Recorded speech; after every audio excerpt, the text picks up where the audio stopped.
Thanks, Mike. So good Monday morning to all of you. Thanks for coming today. We're 117 days until our season opener in football. In the off-season, we've worked really hard to capitalize on the momentum and success of the 2018 season. And very, very pleased to announce that we're over 6,000 new season tickets sold for the upcoming season. And as we sit here, in early May, that number, to give you some context, the best we've ever had is a little over 8,000 in 1998. And again, we still have almost 4 months until our opening game. So we're thrilled and we're thankful for the support of our fans, for their response to last year's great season. And it'll help make the Dome a tremendous atmosphere and home field advantage for our team this year. We're also, we are sold out for individual game tickets for Clemson. We still have season tickets on sale in all 3 levels, not that many in the 100 level, but we have some, and some in the 200 and 300 as well.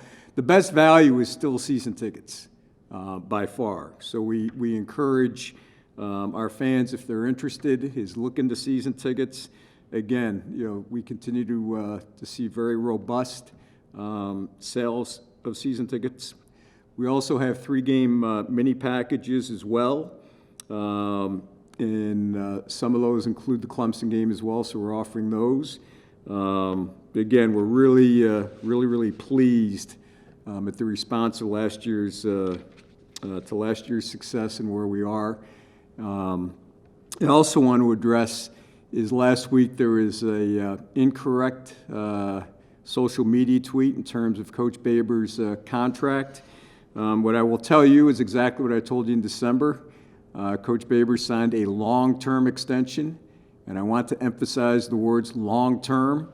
And it's a message to every recruit and the families of every recruit that if they come here to play football at Syracuse University, they will play for Coach Babers. So with that, I'm happy to take questions. So the contract extension was not through 2024? That tweet was incorrect, inaccurate. Okay. And again, long-term extension. Other questions? So, it is hard, right, to think that somebody just made up a date out of thin air when we don't have the exact date of the contract extension. Is it more than the 5 years? Is it longer than 2024? Well, Chris, again, it's long-term. So, again, I'm not going to say anything more than that. Coach Babers and I have agreed to that. But what was out last week is inaccurate. So, when I say long-term, long-term. Nico?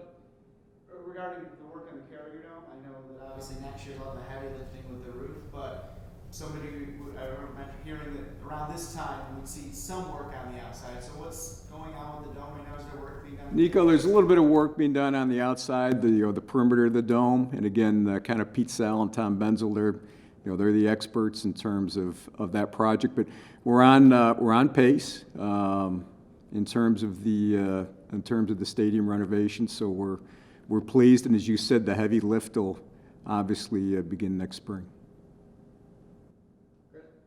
So the tweet also mentioned that $128 million in Carrier Dome renovations. The number traditionally given to us has been 118.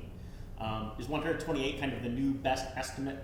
Chris, the board authorized $118 million, so that's the number that we're working under. Okay, so that number's also. And again, that tweet was inaccurate.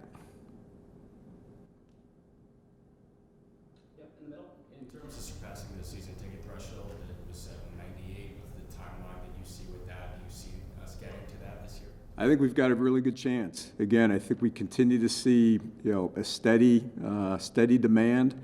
Sales continue to be strong. I think as we get closer to the season too, and particularly when August hits and camp starts, and the anticipation, the excitement builds for the 2019 season, I think you'll see a lot of activity then. But I would encourage fans, again, if you want the best season ticket available, they're better served by acting now. Can you tell us a little bit more about the 3-game packages and I think they've been, you have to call the Dome office. Is that kind of still the case if people are interested in those? Yeah, exactly, Chris. And again, we wanted to create options for our fans. Not everybody can come for all 6 home games, et cetera, that type of thing. So we wanted to do that. And then, so you said some include the Clemson games. Yes. Is it Clemson and you pick any 2 others that you want, or there's kind of certain games that you No, want? that's correct. So you can pick the games of your choice. Although the 3-game packages, including Clemson, not many of those left. So if you're interested in the 3-game plan and you want Clemson and you want to see Clemson, you're better served by acting soon. What is the price on those, or is there a kind of a range? It's a range based on level. Yes. You mentioned the ticket sales obviously going up, I think, from the last couple of years as far as season ticket sales. Like, how much has it gone up from the last couple of years? I mean, we're multiples. We're I think last year around 2,300. So we're more than 2.5 times that. And again, we're sitting here in early May. So, the number of 6,000 this early in the off season is tremendous. Is there anything besides the success of the team last year that you think led to that, or no? Yeah, I think it's clearly driven by success, anticipation. We worked really hard on the fan experience to make the game day experience better inside and outside the dome, and we're going to continue to work and refine on that. We'll really spend some time in the summer in terms of what can we do that's either new or what can we do that's even better from a fan experience than we did last year.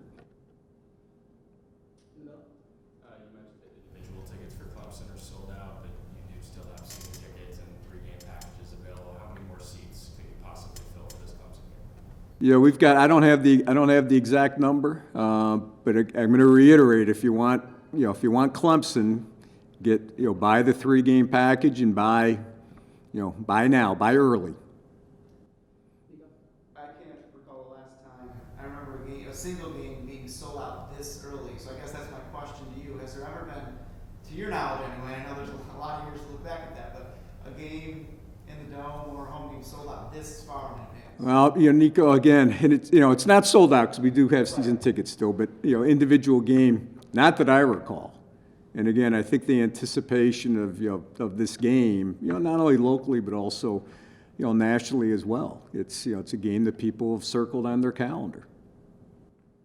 Chris, how much do you think the attractiveness of the Clemson game has kind of sparked the season ticket sales? Because if you can get the Clemson game for $90, it's pretty easy probably to convince somebody to go to 125. Sure. For Yeah, Chris, no question. Again, the defending national champion, 15-0. The last time they lost in the regular season was here 2 years ago. So clearly, that's gonna be a driver, no question. What it wouldn't have been shocking for you guys to raise ticket prices after a successful season, and you decided to leave them where they were. What did you kind of weigh there, and what kind of? We never had a conversation or discussion about raising ticket prices for 2019. Again, we provide great value, and if you look at our season ticket pricing compared to other ACC schools, we provide equal, if not the best value. With Clemson obviously only coming to the Dome every other year, is there any thought about you, with seeing the attraction that you can build with this game and potentially having 50,000 plus fans in the Dome, any thought for, in the years that they're not coming here of, looking at scheduling and bringing in teams like this, so you can have that marquee game every year, or is there? Well, I think again in 2020. So I mean, the ACC schedule helps that, right? 2020 Florida State comes in. Obviously, they're a marquee. They're one of the marquee teams in the ACC. 2022, Notre Dame is on the schedule. We previously discussed that, a home game, and also Purdue, because we announced a home and home with Purdue back in the fall in 2022 and 2023. So, 2022 season, you're going to have, besides our ACC schedule, you're going to have Notre Dame and Purdue in here. So that's pretty attractive. Any other questions for John? John? Yes. Any update on just with the Carrier Dome renovations next spring? Like, What would happen with the lacrosse teams and kind of if there's a plan set there either? Yeah, we'll look to play outdoors now. Because of the NCAA women's basketball tournament this year, we had a weekend where the men played at Cicero North, played Duke. That worked out very well for us. Kind of, their infrastructure worked well. Women's team played at CBA the same weekend. That worked well. So we've got experience, and we haven't had significant conversations yet, but we know we've got venues that can accommodate us.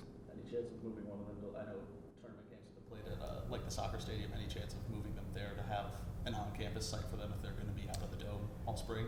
It's something that we haven't considered yet, but again, as we look into it, we potentially may consider that. But I also want to, we've also have spring soccer here as well, so I want to make sure that we're taking care of both the men's and women's soccer program as well. Any final questions for John? Last one, Chris. John, obviously it's still ongoing, but the FBI trial kind of in New York regarding college basketball, how closely have you been following it? And I guess how widespread a concern do you think that should be? We follow it very closely, no question about that. And I think any time, when the FBI is involved in an investigation in a sport, you're going to take, that's serious business. There's no question about that. All right, John, thanks very much. Thanks, everybody. Thank you.